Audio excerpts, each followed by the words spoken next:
آج میں نے جب یہ دیکھا اندور شہر کے چھوٹے چھوٹے بچے اسکول کے تیسری یا چوتھی جماعت میں جانے والے 4 لڑکے مل کر کسی مندر کے پاس جاتے ہیں، اس میں ایک مسلمان لڑکا، باقی 3 ہندو ہیں۔ مسلمان لڑکے کو انہوں نے کپڑے کھول کر کے پیٹنا شروع کیا، مارنے لگے، چھوٹی سی عمر کے بچے ہیں، اور اس کے بعد اس سے کہنے لگے کہ ہمارے بھگوان کا نام لینا شروع کرتے ہیں۔ یہ چیز جو عام طور پر ہو رہی ہے بچوں میں منتقل ہو گئی، یہ زہر۔ پھر اس کے بعد معاملات بڑھے، ان تینوں کو بھی اریسٹ کیا گیا، گرفتار کیا گیا، لیکن یہ زہر آ کیسے رہا ہے چھوٹے بچوں کے دماغ۔ اسی طرح سے دلی کا ایک واقعہ، چھوٹی سی 10 سال کی ایک لڑکی بچی ہے، اسکول میں ایڈمیشن ہوا ہے، دوسرے ہی دن اس کو دوسری نان مسلم لڑکیوں نے تانا مارنا شروع کیا کہ مسلمان گندے ہوتے ہیں۔ وہ بھولی بھالی بچی اپنی ماں سے آ کر کے پوچھنے لگی کہ کیا ایسا ہوتا ہے کہ مجھے مسلمان ہونے پر لوگ اس طرح سے گالیاں دے رہی ہیں اسکول میں۔ انہوں نے انتظامیہ سے شکایت کی، پھر معاملہ آگے بڑھا، وہاں پر بھی کاروائی جو نام پر ہونی تھی ہوئی۔ لیکن میں یہ مثالیں اس لیے رکھ رہا ہوں کہ زہر اتنا بڑھ چکا، اب نیتاؤں میں نہیں، اب بڑے پہلوانوں میں نہیں، اب بچوں میں بھی یہ زہر آ گیا ہے، اور یہی حالات روزانہ آپ کو دیکھنے ہیں۔ ابھی اس کے لیے آپ اپنے ذہنی طور پر تیار ہو جاؤ، منافقت مت کرنا۔ قیامت کے قریب ہم آزمائش کے دور میں آ چکے ہیں، جب بچوں میں یہ زہر بھر دیا گیا ہے، تو اب یہ بچے جب جوان ہوں گے تو یہ اور زیادہ زہریلے ہو جائیں گے، وہ چہرہ بھی ہمارا دیکھنا پسند نہیں کریں گے، کیونکہ ماحول ایسا بنایا جا رہا ہے۔ اس ماحول کے بنانے میں بہت ساری چیزیں ذریعہ ہیں، فلمیں بھی ہیں، سیریلز بھی ہیں، انٹرنیٹ بھی ہیں، سوشل میڈیا بھی ہے، نیتاؤں کے بھاشن بھی ہیں، اور کٹر سادھوؤں کے پرووک کرنے کے طریقے بھی، یہ سب چیزیں مل کر کے بچوں کے دماغ کو زہریلا بنایا جا رہا ہے۔ اب یہ صرف اور صرف ہمارے ملک کا مسئلہ نہیں، یہ پوری دنیا کا مسئلہ ہے۔ ابھی آپ کو پتا ہوگا چند سالوں قبل نیوزی لینڈ میں ایک آدمی مسجد میں داخل ہوا اور لائیو سٹریم کرتے ہوئے نمازیوں کو گولی مارتا گیا، تقریباً 50 لوگ اس کی گولی سے مر گئے تھے مسجد میں، اور اس کی شوٹ کرنے کا اس نے لائیو سٹریم بھی چالو رکھا ہے، وہ لائیو دکھاتا بھی رہا اور شوٹ کرتا رہا۔ ایک آدمی کا اس طرح کسی مسجد میں گھس کر کے 50 کے قریب نمازیوں کو مار ڈالنا، یہ کون سی مانسکتا تھی، یہ کون سا ذہن تھا؟ وہ بھی اریسٹ ہوا، اور اس کو اپنے کیے پر پچھتاوا نہیں تھا، اسی لیے کہ برسوں وہ اس آگ میں جل رہا تھا کہ مسلمان ایسے ہوتے ہیں، مسلمان ایسے ہوتے ہیں۔ تمہارے متعلق یہ زہر جو پھیلایا جا رہا ہے، یہ کوئی حادثہ نہیں ہے، اتفاق نہیں ہے، یہ ہونا ہے۔ اب میں آپ کو جو چیز عرض کر رہا ہوں اس کے انتظار میں ہم رہتے ہیں، اللہ سے دعا بھی یہی کرتے ہیں کہ جنگیں جب بڑھ جائیں گی، ہر جگہ مغلوب ہونے لگ جائیں گے، ظلم اتنا ہو جائے گا کہ تمہاری گردنوں پر کرسیاں رکھی جائیں گی۔ آج بھی دیکھیں جو حالات ابھی ہمارے ملک میں چل رہے ہیں، اور اس پر کسی کو بولنے کی بھی اجازت نہیں ہے، تم ناانصافی کے خلاف آواز بھی نہیں اٹھا سکتے۔ اتر پردیش میں 144 ہے، پورے صوبے پر، پورے اسٹیٹ میں کرفیو نافذ ہے کہ کوئی ٹپنی بھی نہ کرے، سب کے سوشل میڈیا سائٹس کو پر سائبر پولیس کی نظر، ساری چیزیں اپنی جگہ پر۔ لیکن میں یہ کہتا ہوں سب کر لو، لیکن جو حق بات ہے وہ ہم آخری سانس تک کرتے رہیں گے انشاءاللہ۔ گیدڑ کی 100 سالہ زندگی سے شیر کی 1 دن کی زندگی بہتر ہے۔ ڈر کے، چھپ کے، مصلحتوں کے چکر میں کب تک جینا ہے اس دنیا میں؟ موت تو آنی ہے نا ایک دن، موت تو آنی ہے، تو کیوں نہ ہم اپنی اس حقانیت کو بڑھ چڑھ کر اعلان کر کے مریں؟ جب جنگیں زیادہ ہو جائیں گی اور ہر جگہ سے ظلم بڑھتا جائے گا، یہاں تک کہ عرب میں بھی کوئی اسٹرانگ حکومت نہیں ہوگی، یہ حدیثوں کی روشنی میں میں آپ کو بتا رہا ہوں، وہ تو ابھی نظر آ رہی ہے، کوئی اسٹرانگ حکومت نہیں، وہ کٹ پتلی ہے، کبھی اس کو امریکہ ہانکتا ہے، کبھی رشیا ہانکتا ہے، کبھی چائنا ہانکتا ہے۔ تو یہ عرب میں کوئی اسٹرانگ حکومت، مضبوط حکومت نہیں ہوگی، اور مسلمان جب زیادہ قتل ہونے لگیں گے تو سب اکثر ہجرت کر کے مدینے چلے جائیں گے، جو بچے ہوئے ہوں گے وہ مدینہ طیبہ کی طرف ہجرت کر جائیں گے۔ اب مدینہ طیبہ میں مسلمان رہ رہے ہوں گے، کیونکہ میرے آقا صلی اللہ علیہ وسلم کی حدیث ہے، ان الایمان لا یأزر الى المدینہ کما تأزر الحیۃ الى جحرها۔ ایمان جو ہے مدینے سے نکلا ہے، اور گھوم پھر کر کے پوری دنیا سے ایمان واپس مدینے میں ویسے ہی آ جائے گا جیسے سانپ اپنے سوراخ میں واپس آتا ہے۔ ایمان والے سب مدینے پہنچ جائیں گے۔ اب وہاں جانے کے بعد لوگوں میں یہ بات کثرت سے پھیل جائے گی کہ اب ان حالات کا مقابلہ کرنے کے لیے ہمیں کیا کرنا چاہیے، بہت مجبور ہو چکے ہیں، کوئی راستہ نظر نہیں آتا۔ تو اس وقت جو مدینے میں تھے علماء، صلحاء، سب بیٹھ کر کے مشورہ کرتے ہیں کہ ہم کو امام مہدی کو تلاش کرنا ہوگا، اور یہ وہ زمانہ ہوگا جب امام مہدی مدینے میں پیدا ہو چکے ہوں گے، یہ وہ زمانہ ہوگا جب امام مہدی مدینے میں ہوں گے۔ امام مہدی جن کی بشارت اللہ کے نبی صلی اللہ تعالیٰ علیہ وسلم نے اپنی حدیثوں میں عطا فرمایا، ان کا نام حضور کے نام پر ہوگا، ان کا نام محمد ہوگا، اور ان کے والد کا نام بھی حضور کے والد کے نام پر ہوگا، اور اللہ کریم کی طرف سے بھیجے جانے والے اس روئے زمین کے وہ آخری خلیفہ راشد ہوں گے۔ مدینہ طیبہ میں وہ ہوں گے، لیکن وہ اپنے آپ کو چھپا کر کے رہ رہے ہوں گے۔ اب لوگ جب انہیں تلاش کرنے ہوں گے، اس دوران کئی جھوٹے مہدی بھی تیار ہوں گے، کیونکہ امام مہدی کا چیپٹر سب نے پڑھا ہے۔ جھوٹے مہدی دعویٰ کریں گے لیکن مار کھائیں گے، مریں گے، جیلوں میں جائیں گے، یہ جھوٹے مہدیوں کا یہی ہوتا رہے گا۔ امام مہدی اپنے آپ کو چھپا رہے ہوں گے کہ کہیں لوگ مجھے پکڑ کر حاکم نہ بنا لیں، امام نہ بنا لیں۔ اب لوگ جب تلاش زیادہ کر دیتے ہیں تو پھر امام مہدی کو کچھ لوگ مدینہ طیبہ میں پہچاننے لگتے ہیں، تو امام مہدی مدینہ چھوڑ کر مکہ آ جاتے ہیں، مکہ ہجرت کر کے آ جاتے ہیں۔ اپنے آپ کو چھپا کر کے رہ رہے تھے مکہ مکرمہ میں، یہی رمضان کا موقع، وہ خانہ کعبہ کا طواف کر رہے ہوں گے، حجر اسود کے قریب لوگ۔ اچھا یہ بھی میں بتا دوں، جتنے دنیا میں ابدال، اقطاب، اولیاء ہوں گے وہ سب ہجرت کر کے اس وقت مکہ میں پہنچے ہوں گے، مکہ میں سارے اولیاء ہوں گے اس وقت، اور طواف کے دوران سب لوگ پہچان لیں گے امام مہدی کو اور ان کو پکڑ لیں گے، اور ان کا ہاتھ پکڑ کر سارے لوگ کہیں گے اب ہم آپ کے ہاتھ پر بیعت کرتے ہیں، آپ امام برحق ہیں اور آپ ہمارے حاکم ہو جائیں۔ امام مہدی منع کر رہے ہوتے ہیں، اسی وقت آسمان سے ایک آواز آتی ہے، اس آواز میں خاص یہ کہا جاتا ہے ھذا خلیفۃ اللہ المہدی، یہ اللہ کا خلیفہ مہدی ہے۔ اس آواز کو سن کر سب ٹوٹ پڑتے ہیں، امام مہدی سب کو بیعت کرتے ہیں، پھر واپس یہی قافلہ لے کر مدینے پہنچتے ہیں روضہ رسول پر۔ میرے آقا صلی اللہ تعالیٰ علیہ وسلم کی بارگاہ میں جب پہنچتے ہیں تو اہل مدینہ بھی ان کے ہاتھ پر بیعت کرتے ہیں، اور ایک پوری فوج تیار ہوتی ہے۔ یہ انقلاب کا دور ہے، جتنی جنگیں ان کتوں نے کی تھی، جتنا ظلم رچایا تھا پوری دنیا، اب ریورس ہونے کا ٹائم آ جاتا ہے۔ حضرت امام مہدی اس فوج کو لے کر ملک شام کی طرف جاتے ہیں۔ حالات ملک شام کے ایسے ہو چکے ہوں گے کہ ملک شام میں عیسائیوں کی حکومت قائم ہو چکی ہو، ابھی تو نہیں ہے، یا انڈائریکٹ ان سے کسی کا تعلق ہے تو یہ ہمیں پتہ نہیں، لیکن حدیث میں یہ ہے کہ عیسائیوں کی حکومت ملک شام میں قائم ہوگی، اور یہودی فتنہ مچا رہے ہوں گے ہر جگہ۔ قتل عام جو مسلمانوں کا سب سے زیادہ کرنے کی کوشش ہے وہ یہودیوں کی طرف سے۔ امام مہدی مکہ مکرمہ سے نکل کر ملک شام کی طرف جائیں گے، اور مسلمانوں کی جو قلت تھی، جو چھوٹی سی جماعت تھی، یہ جب نکل کر کے وہاں آئے گی ملک شام، بہت بڑی جنگ ہوگی جس کو ملحمۃ الکبریٰ کہا گیا ہے۔ امام مہدی کی قیادت میں یہ جنگ ہوگی، سارے کفار، عیسائی، یہودی سب مقابل میں آ جائیں گے۔ ان کی تعداد جو حدیث میں بتائی گئی وہ 80 جھنڈوں کے نیچے آئیں گے، اور ہر جھنڈے کے نیچے 12,000 لوگ ہوں، اور یہ مسلمانوں کی نہیں ہے، یہ کفار و مشرکین کی۔ تقریباً یہ 9,60,000 کی تعداد بنتی ہے کفار و مشرکین کی، 9,60,000۔ مسلمانوں کی تعداد کتنی ہوگی یہ تو نہیں پتا۔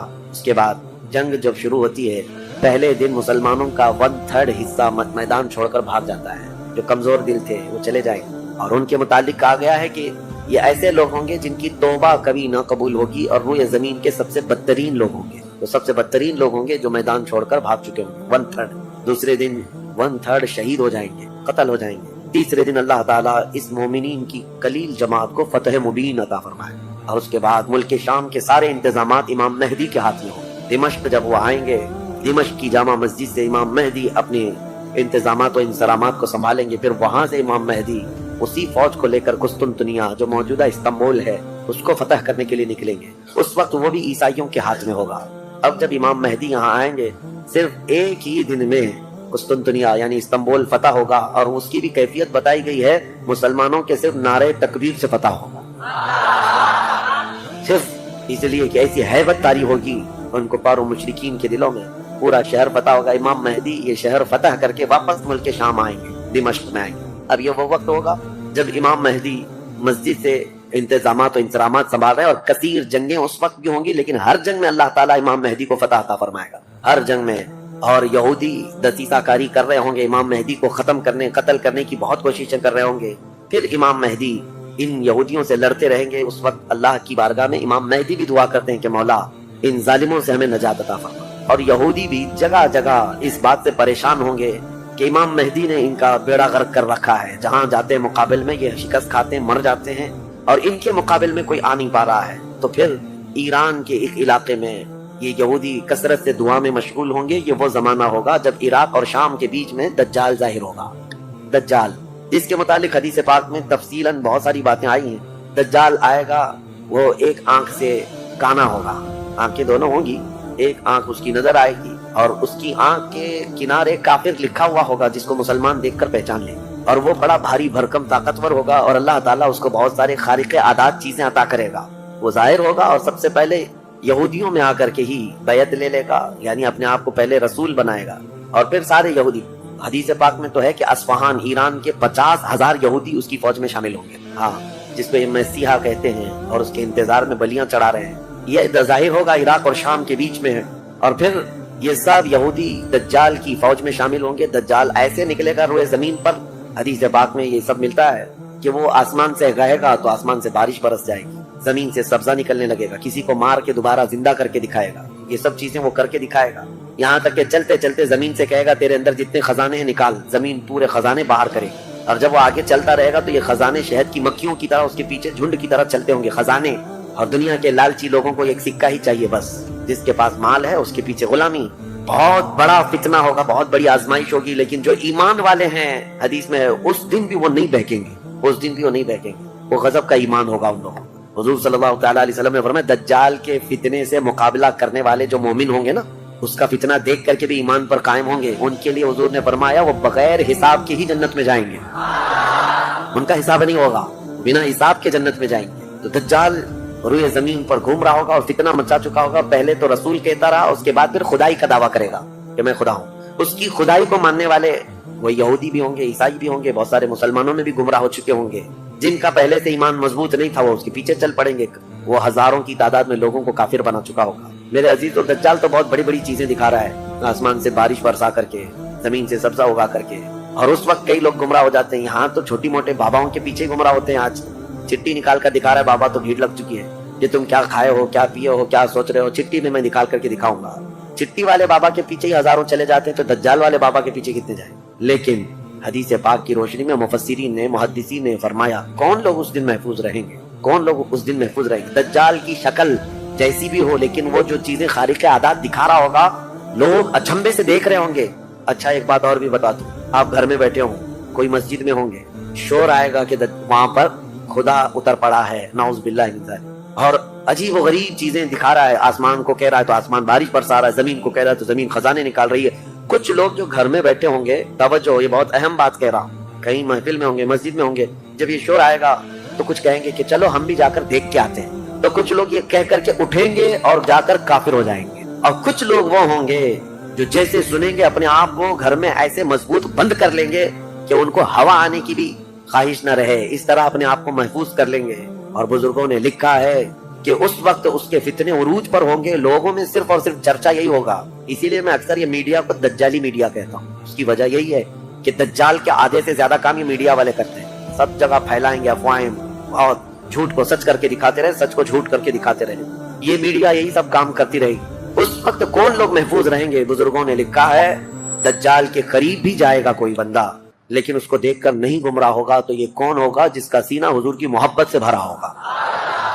یہ وہی ہوگا جس کے لیے اعلیٰ حضرت نے فرمایا نا، تیرے قدموں میں جو ہیں غیر کا منہ کیا دیکھیں. حضور کے قدموں میں جو پڑے ہیں وہ غیر کا منہ کیا دیکھیں.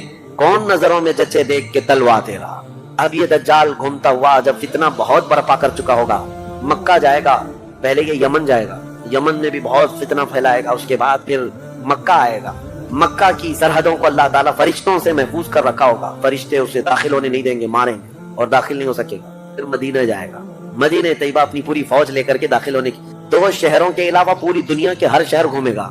ہر شہر گھوم چکا ہوگا 2 شہروں کے علاوہ، مکہ مکرمہ، مدینہ طیبہ. مدینہ طیبہ کی سرحد پر آئے گا، وہاں پر بھی اللہ کے فرشتے پہرا دے رہے ہوں. میرے مصطفیٰ کا شہر ہے، دجال نہیں آ سکتا.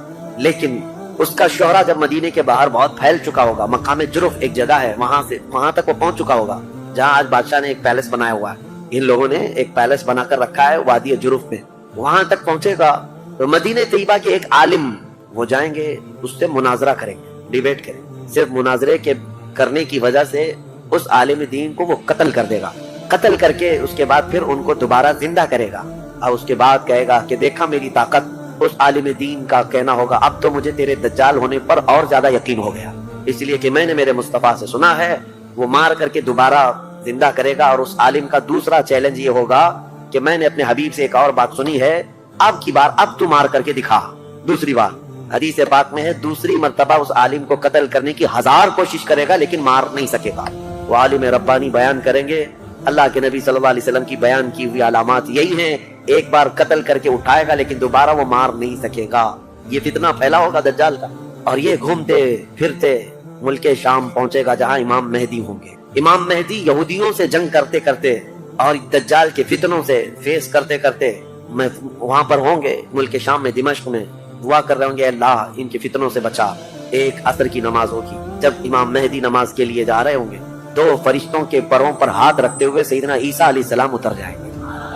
حضرت عیسیٰ علیہ السلام اب بھی باحیات ہیں آسمانوں پر، اللہ کریم ان کو اتارے گا. وہ آئیں گے، حضرت امام مہدی فوراً ہی حضرت عیسیٰ علیہ السلام کو پہچان لیں گے اور آپ کا ہاتھ پکڑ کر کے وہ لائیں گے، اور امامت کے لیے جب وہ آگے بڑھائیں تو عیسیٰ علیہ الصلوۃ والتسلیم نماز نہیں پڑھاتے، امام مہدی سے کہتے ہیں امام آپ ہی ہوں گے، حاکم آپ ہی ہوں گے، منتظم آپ ہی ہوں گے۔ اب عیسیٰ علیہ السلام یہ بیان فرمائیں گے میں تو صرف اور صرف دجال کے قتل کے لیے آیا ہوں۔ اس کے بعد امام مہدی نماز سے فارغ ہو کر اللہ کا شکر بجا لائیں، پھر یہ عیسیٰ علیہ السلام کی معیت میں جیسی باہر نکلیں گے، حدیث پاک میں ہے عیسیٰ علیہ السلام کی سانس یا ان کی خوشبو جہاں تک جائے گی دجال اتنا تیز پگھلتا چلا جائے گا، قریب نہیں آ پائے گا۔ اب وہ ادھر ادھر بھاگا بھاگا پھر رہا ہوگا عیسیٰ علیہ السلام کے خوف سے۔ عیسیٰ علیہ السلام جس وقت آئیں گے وہ سنہرا دور، تو سنہرا دور حدیث پاک میں ہے اب عیسیٰ علیہ السلام صلیب کو توڑ دیں گے کہ عقیدہ ختم کرو، خنزیر کو ماریں گے، جزیہ ختم کریں گے، اور اس کے بعد عیسیٰ علیہ السلام اس ملعون دجال کو بھگاتے بھگاتے مقام لد پر لے جائیں گے جو آج اسرائیل میں ہے،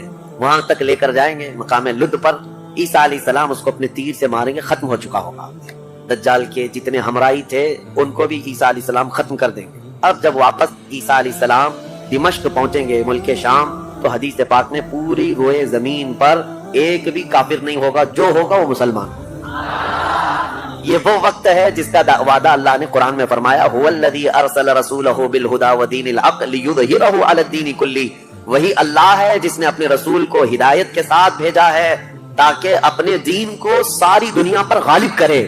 اب تک یہ دین پوری دنیا پر نہیں غالب آیا، لیکن وہ دن ہوگا جب عیسیٰ علیہ السلام تشریف لائیں گے روئے زمین پر۔ اسی لیے میں کہتا ہوں وہ دن آئے گا جب ہر گھر سے آواز آئے گی لبیک یا وہ دن آئے گا، وہ وقت آئے گا۔ صبر کے بعد، ہر اندھیرے کے بعد صبح ہونا ہے، رات کے بعد اجالا آنا ہے۔ ہاں آج جو حالات ہیں انشاءاللہ العزیز کچھ دیر کی خاموشی ہے، پھر شور آئے گا۔ آج کتوں کا وقت ہے، کل ہمارا دور آئے گا انشاءاللہ العزیز۔ میرے عزیزو، سیدنا عیسیٰ علیہ السلام جب اسے قتل کر چکے ہوں گے اور پھر روئے زمین پر صرف پرچم اسلام لہرا رہا ہوگا، امام مہدی کی عمر 49 سال یا 50 سال کے آس پاس ہوگی، وہ بیت المقدس میں انتقال کر چکے ہوں گے۔ آپ کی جنازہ کی نماز عیسیٰ علیہ السلام پڑھائیں گے، وہیں دفن ہوں گے۔ پھر عیسیٰ علیہ الصلوۃ والتسلیم مومنین کو لے کر مدینہ طیبہ کا رخ کریں گے۔ جب نبی پاک صلی اللہ علیہ وسلم کے روضے کے پاس عیسیٰ علیہ السلام آئیں گے، عیسیٰ علیہ السلام نکاح بھی فرمائیں گے، آپ کی اولاد بھی ہوں گی، لیکن مدینہ طیبہ میں آپ کا انتقال ہوگا اور میرے آقا کے حجرے میں دفن ہوں گے۔ حضور صلی اللہ علیہ وسلم کا حجرہ روضہ مبارکہ، اس میں ایک جگہ عیسیٰ علیہ السلام کی باقی ہے، سیدنا عیسیٰ علیہ الصلوۃ والتسلیم وہاں دفن ہوں گے۔ لیکن ایک بات میں آپ کو بتا دوں، عیسیٰ علیہ الصلوۃ والتسلیم اس وقت بھی نبی ہی رہیں گے، ان کا جو منصب نبوت ہے وہ ہے، لیکن شریعت ان کی نہیں چلے گی، میرے مصطفیٰ کی شریعت صرف میرے مصطفیٰ کی ہوگی۔ اس لیے کہ جس دن میرے آقا پیدا ہوئے اس دن سے لے کر قیامت تک صرف ایک ہی سکہ چلنا ہے، آئی نئی حکومت سکہ نیا چلے گا، عالم میں رنگ بدلا صبح شب ولادت۔ عیسیٰ علیہ الصلوۃ والتسلیم کے انتقال کے بعد اب کیا ہوگا؟ اب کیا ہوگا؟ آپ دفن ہو چکے ہوں گے، قیامت قریب آ چکی ہوگی۔ اب اس کے بعد معاملہ یہ ہوگا کہ اللہ تبارک و تعالی قوم یاجوج ماجوج کو پیدا کرے گا۔ ہاں اس میں بیچ میں ایک روایت یہ بھی ہے کہ عیسیٰ علیہ السلام کو اللہ تبارک و تعالی حکم فرمائے گا کہ میں ایک ایسی قوم بھیج رہا ہوں جو دنیا میں فساد مچائے گی، جو مومنین ہیں ان کو لے کر کوہ طور پر چلے جائیں۔ عیسیٰ علیہ السلام کوہ طور کی طرف مومنین کو لے کر جائیں گے، لیکن اس وقت زمین پر یاجوج ماجوج ایک قوم ہے، یہ دو لوگ نہیں ہیں۔ بہت سارے لوگوں کے ذہن میں ایسی بات آتی ہے یاجوج ماجوج دو آدمی ہوں گے، دو آدمی نہیں ہے، بہت بڑی فوج ہے، بہت بڑی فوج ہے، اور یہ ابھی موجود ہے، یافس بن نوح کی اولاد میں سے یہ ایک جزیرے میں قید ہے، وہ واللہ عالم، لیکن قرآن میں 16ویں پارے میں اس کا ذکر ہے کہ حضرت سکندر ذوالقرنین نے ایک لوہے کی پگھلا کر کے پہاڑوں کے بیچ دیوار بنا کر ان کو قید کر رکھا، یہ قوم آ نہیں سکتی، لیکن قیامت کے قریب وہ سد سکندری جو باندھی ہوئی دیوار ہے وہ ٹوٹ کر گر جائے گی، یاجوج ماجوج پورے باہر نکل آئیں گے، اور جیسے آئیں گے وہ جس ندی کے کنارے سے گزریں گے پورا پانی پی جائیں گے، وہ جو درخت ملے جو کچھ بھی ہو سب کھا جائیں گے، کچھ بھی نہیں، یہاں تک کہ یہ وہ زمانہ ہوگا حضرت عیسیٰ علیہ السلام ابھی موجود ہوں گے، ان کے انتقال سے پہلے ہی یہ یاجوج ماجوج آئے۔ ایک بیل کا سر جو ہے 100 دینار میں مل رہا ہوگا، 100 سونے کے سکے، اور اس کو بھی لوگ غنیمت سمجھیں گے، اتنی مہنگائی کوئی چیز ہی نہیں مل رہی ہوگی، سب یہ کھا کر چٹ کر چکے ہوں گے۔ پھر عیسیٰ علیہ السلام کی دعا سے ہی اللہ کے نبی عیسیٰ علیہ السلام یہ عرض کریں گے مولا اس ظالم یاجوج ماجوج سے ہمیں نجات عطا کر۔ اللہ تبارک و تعالیٰ ایک بیماری ان کی گردن میں پیدا کرے گا، وائرس آئے گا ان کو، یاجوج ماجوج کو، اب اللہ عالم اس وقت کا کون سا کورونا ہوگا کون سا ہے، لیکن اس وائرس سے ایک ہی دن میں وہ پوری فوج مر جائے گی، اور مرنے کی وجہ سے پوری روئے زمین پر اتنی بدبو پھیل جائے گی، تعفن، اٹھانے والا کوئی نہیں ہے ان کی لاشیں۔ پھر یہ بھی ملتا ہے روایت میں کہ اللہ تعالیٰ لمبی بڑی گردنوں والے پرندے بھیجے گا، وہ پرندے ان کی لاشیں اٹھا کر کے جنگلوں کی طرف چلے جائیں گے، پھر اللہ تعالیٰ بارش برسائے گا، اتنی تیز بارش برسے گی کہ پوری زمین پاک ہو چکی ہو، یاجوج ماجوج کا فتنہ ختم ہوگا، عیسیٰ علیہ السلام کا انتقال ہوگا، پھر اچانک ایک جانور باہر آئے گا جس کو دابۃ الارض کہا گیا ہے، یہ آئے گا، یہ آ کر کے اپنے ایک ہاتھ میں موسیٰ علیہ السلام کا عصا اور ایک ہاتھ میں سلیمان علیہ السلام کی انگوٹھی، یہ دونوں لے کر کے زمین پر گھومتا رہے گا۔ جو مومن ہوگا اس کی پیشانی پر سلیمان علیہ السلام کی انگوٹھی سے نشان لگا دے گا، جو کافر ہوگا موسیٰ علیہ السلام کے عصا سے اس پر لکیر کھینچ دے گا، جس کے لیے وہ نشانی لگا دیا وہ اسی حالت میں مرے گا۔ اور اس کے بعد پھر حدیث پاک میں ہے دابۃ الارض چلا جائے گا، پھر ہوگا یہ کہ ایک دن لوگ تھک کر کے سوئے ہوں گے، دھواں دھواں نظر آتا رہے گا، ہر جگہ دھواں دھواں، لوگ پریشان ہوں گے، اور اس کے بعد سوئیں گے تو رات اتنی لمبی ہوگی کہ لوگ اکتا جائیں گے، سو کر اٹھیں گے پھر سوئیں گے، سو کر اٹھیں گے پھر سوئیں گے، بچے جو ہے چیخ مارتے رہیں گے، اور پھر جانور اپنی کھیتیوں کی طرف بھاگنے کے لیے بے قرار ہوں گے، لیکن رات لمبی ہوگی، 3 راتوں کے برابر ایک رات ہوگی، 3 بڑی راتوں کے برابر ایک رات کٹتی نہیں ہوگی، لوگ تھک چکے ہوں گے سو کر کے، اس کے بعد پھر اچانک چھوٹی چھوٹی روشنی آئے گی سورج کی، لوگ چیخ مارتے ہوئے خوشیوں سے باہر آ جائیں گے کہ اجالا آ گیا۔ پہلے تو لوگوں کو یہ لگ رہا تھا کہ اب اندھیرا ہے، اب سورج آئے گا ہی نہیں، لیکن جیسی روشنی آنے لگے گی سب بھاگ کر کے باہر آئیں گے، لیکن دیکھیں گے اس وقت تو سورج جو ہے پچھم کی طرف سے نکل رہا ہوگا۔ ابھی سورج کہاں سے نکلتا ہے؟ پورا ایسٹ سے نا، مشرق سے، اس دن سورج ویسٹ کی طرف سے، مغرب کی طرف سے نکل رہا ہوگا، پچھم کی طرف سے، پہلے ہلکا ہلکا نکلے گا سورج۔ یہ دیکھ کر کے جو لوگ بہت لمبا سو کر کے آئے ہوں گے گھبرا جائیں گے کہ آج کیا ہوا، یہ وہ دن ہوگا کہ میرے آقا نے فرمایا توبہ کا دروازہ بند ہو چکا ہوگا۔ اس کے بعد پھر کسی کا ایمان بھی قبول نہیں، کسی کی توبہ بھی قبول نہیں، کہ لاسٹ دن ہے توبہ کا۔ لاسٹ دن کیا، اس سے پہلے جو گزری رات لاسٹ تھی۔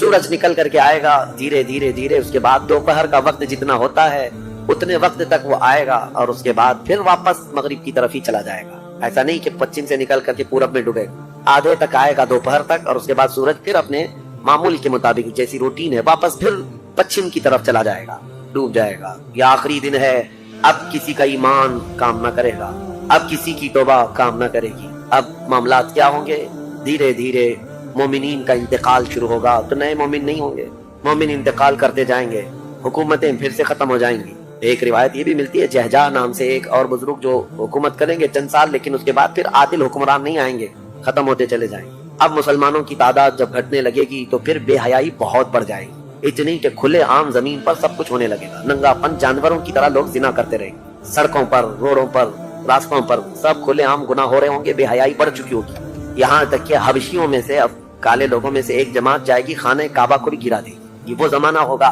جب مومنین ختم ہو چکے ہوں گے۔ اب اس کے بعد ایک ٹھنڈی ہوا چلے گی، نرم، اس کے متعلق فرمایا گیا ہے بہت نرم ہوا، میٹھی ہوا چلے گی، اور پوری دنیا میں چلے گی، جو مومن ہوگا وہ ہوا ان کے بغلوں سے گزرے گی تو وہ اسی وقت انتقال کر جائیں گے، ایمان والے ختم ہو چکے ہوں گے۔ اب میرے آقا صلی اللہ علیہ وسلم فرماتے ہیں روئے زمین پر اللہ اللہ کہنے والا کوئی بھی باقی نہیں رہے گا۔ یہ اینڈ لاسٹ مومنٹ پر میں آ رہا ہوں، ختم ہونے کے قریب ہے، سب مومنین انتقال کر چکے ہوں گے اس ہوا کے بعد۔ اس کے بعد چند سال زندگی گزرتی رہے گی نارمل، لوگ اپنے اپنے کاموں میں مصروف ہوں گے، پھر اچانک ایک دن حضرت اسرافیل علیہ السلام سور پھونکیں گے۔ یہ سور ایک باجے کی شکل کی چیز ہے، دھیمی دھیمی آواز اس کی بڑھتی جائے گی، اب یہ آواز اتنی تیز بڑھے گی کہ دھماکہ ہوگا پوری زمین پر، زلزلہ آ جائے گا، اتنا بڑا زلزلہ آئے گا کہ قرآن میں ہے یوم ترونہا تذہل کل مرضعۃ عما ارضعت وتضع کل ذات حمل حملہا، تم اس دن دیکھو گے حمل والی عورتوں کے پیٹ سے بچے باہر آ جائیں گے، ہر آدمی جو دودھ پلانے والی ماں جو ہے بچے کو لے کر بیٹھی ہوگی، اس آواز پر وہ بچے کو اٹھا کر پھینک دے گی۔ کوئی ماں اپنے بچے کو پھینکے گی؟ لیکن وہ دن ہوگا جب ماں اپنے بچے کو پھینک دے گی، حاملہ عورت اس کا پیٹ نکل کر کے بچہ باہر آ چکا ہوگا، لوگ جو کام کر رہے ہوں گے وہیں پر سب اپنے کام چھوڑ چکے ہوں گے، اور اس کے بعد پھر اسی سور کی آواز کے بڑھتے بڑھتے جب زمین میں زلزلے آئیں گے سب ختم ہو چکے ہوں گے، سب کی موت ہوگی۔ پھر اللہ فرماتا ہے وَتَكُونُ الْجِبَالُ كَالْعِهْنِ الْمَنْفُوشِ، پہاڑوں کو دھنی ہوئی روئی کی طرح اڑایا جائے گا۔ اِذَا الشَّمْسُ كُوِّرَتْ وَإِذَا النُّجُومُ انكَدَرَتْ وَإِذَا الْجِبَالُ سُيِّرَتْ، جب تم دیکھو کہ سورج کو کالا کر دیا جائے گا، تارے آپس میں ٹکرا دیے جائیں گے، پھاڑ دیے جائیں گے، اور سمندروں میں آگ لگا دی جائے گی، یہ سب پوری دنیا تہس نہس ہو چکی ہوگی، ختم، یہ قیامت ہے۔ اس کے بعد پھر سارے جب فنا ہو چکے ہوں گے، اللہ تعالیٰ اسرافیل علیہ السلام کو بھی موت عطا کرے گا، اور روح نکالنے والے فرشتے اسرائیل علیہ السلام کو بھی موت عطا کرے گا۔ اب کون باقی رہے گا؟ کل من علیہا فان ویبقى وجہ ربک ذو الجلال والاکرام، ہر شے فنا ہو چکی ہوگی، باقی رہنے والی ذات صرف تمہارے رب کی ہوگی۔ اس کے بعد مولا کریم کو جب منظور ہوگا اسرافیل علیہ السلام کو اٹھائے گا اور پھر سور پھونکنے کا حکم ہوگا، دوبارہ سور پھونکا جائے گا۔ اب وہ جو منظر ہے وہ ایک الگ دنیا ہے، وہ ایک الگ دنیا ہے، عالم آخرت ہے۔ جب سور پھونکا جائے گا تو آدم علیہ السلام سے لے کر قیامت تک جتنے انسان جنات آئے تھے سب کو اٹھایا جائے گا۔ حدیث پاک میں ہے اب وہ دوسرے سور سے، نفخہ ثانیہ سے سب سے پہلے جو اٹھے گا میرے آقا صلی اللہ علیہ وسلم اپنی قبر سے اٹھیں گے۔ حضور نے فرمایا دوسرے سور کے بعد میں اپنی قبر سے اس طرح اٹھوں گا کہ میرا ایک ہاتھ ابو بکر کے کندھے پر ہوگا، دوسرا ہاتھ عمر فاروق کے کندھے پر ہوگا۔ اس شان سے میرے آقا صلی اللہ تعالی علیہ وسلم میدان قیامت میں آئیں گے، اور اس کے بعد کے جو مناظر ہیں ہر آدمی کو کھڑا کر دیا جائے گا، ہر انسان کو میدان میں کھڑا کر دیا جائے گا، اور تمہیں چاہے تم کو مٹی کھا چکی ہو، تم کسی کی غذا بن چکے ہو، تم کو جلا دیا گیا ہو، تم کو پانی میں غرق کر دیا گیا ہو، کسی بھی حالت میں ہو، اور رب قدیر فرماتا ہے جب ہم نے تم کو نطفے سے پیدا کیا پورا انسان، تو تمہارے جلا کر خاک ہو جانے کے بعد تمہاری راکھ سے بھی وہ تم کو دوبارہ زندہ اٹھائے گا۔ جب تمہیں زندہ اٹھایا جائے گا پھر یہ میدان ہوگا